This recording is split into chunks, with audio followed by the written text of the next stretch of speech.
Back in October 2024, the IRCC released, yet again, a new reduction on permanent residency admission targets from 2025 until 2027. The new targets are, in 2025, it is set at 395,000, down from 485,000. In 2026, it is lower at 380,000, down from 500,000.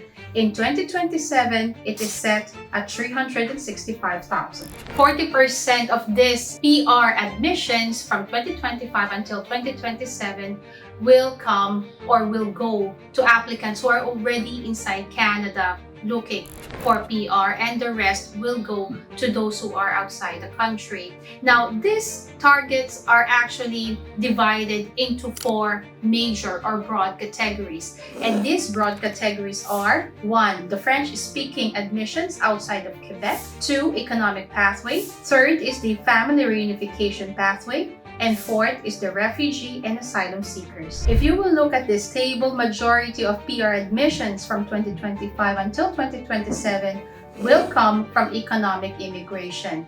From 2025, it is set at 232,000, 2026 at 229,000, and 2027 at 225,000. Now, one thing that I would like to advise everyone is that the IRCC is also cutting back on provincial nominee allocation. As a matter of fact, they are cutting hard on the PNPs. They will cut it by half. In 2025, the allocation is only at 55,000, the same in 2026, and the same in 2027. This is down by half because the original target before was 110,000.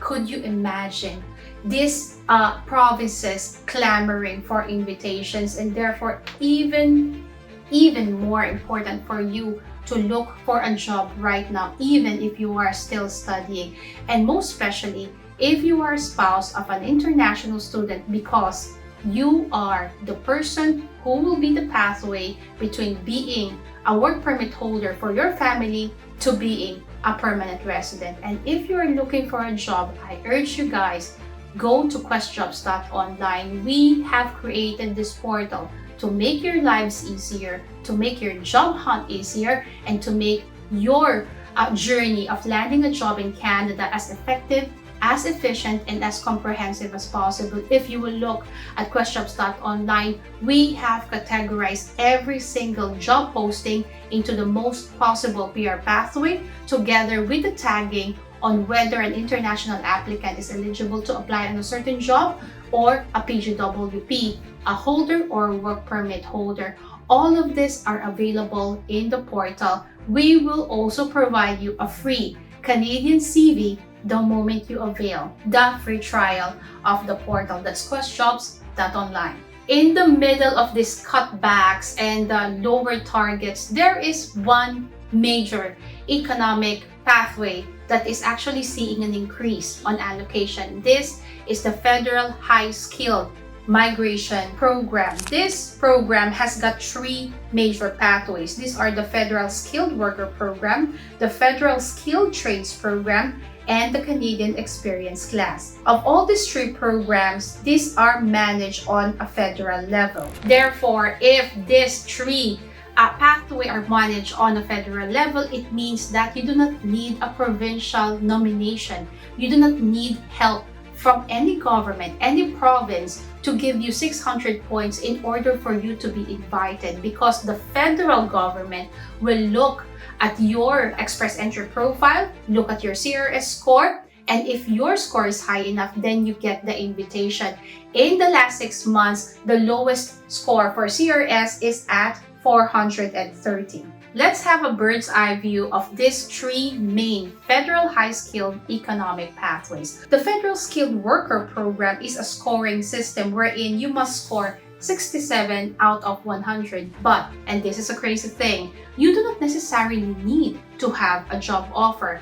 But if you have a job offer, then you get to enjoy additional 10 points. And guys, every single point when it comes to express entry and CRS score is a big thing. Every single point matters. So if you have a job offer, you have additional 10 points, and therefore makes sense for you to find a job, land that job, and apply for this economic pathway, because this economic pathway is one of the priorities of the Canadian government from 2025 until 2027. The second priority of the federal government when it comes to higher allocation on PR pathway is the Federal Skills Trade Program. Now, the absolutely beautiful thing about this program is that you do not necessarily need to have high education. You do not necessarily have to have a job offer either. This program says that you either have a job offer or you have a certification on your job in order for you to be nominated under this program, which is absolutely remarkable in this day and age when cutbacks, when all allocations are being shuffled, and you have this priority migration and you are not required to have a job offer. You certainly have to look at it.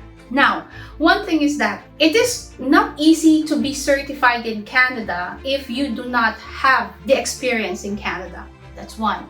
It's not easy to be certified in Canada if you are not a legal status holder in Canada, and therefore you go back to the idea that you have to have a job offer. It's catch-22. It's damn if you do, damn if you don't. An international applicant can certainly be applicable or eligible in this program, but you have to have a job offer, and that is your last resort. The job, the real deal, it's your key, it's your foundation to being nominated under the Federal Skilled Trades Program. And the last program that will see a higher allocation on PR admission is the Canadian Experience Class. I do know many people personally who have been nominated under the CEC, and this is a very effective pathway.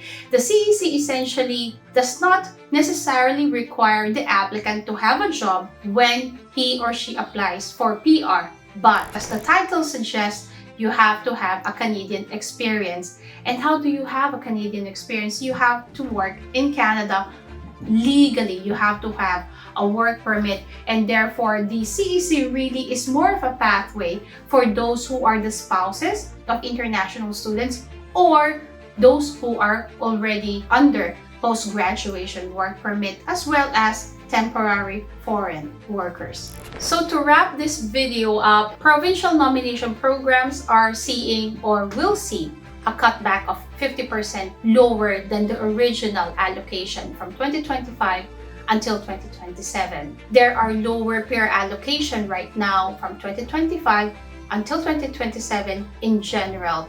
But there are three major economic pathways that will be given higher allocation, as I have already discussed, which are the federal high-skilled worker programs. It will make sense for you guys to have a look at those three major economic pathways and focus on what really are the eligibility requirements on those pathways. And again, where there is a job, there is a pathway. You find a job, you apply for the pathway, and then you wait. But you have to move. You have to take that move already.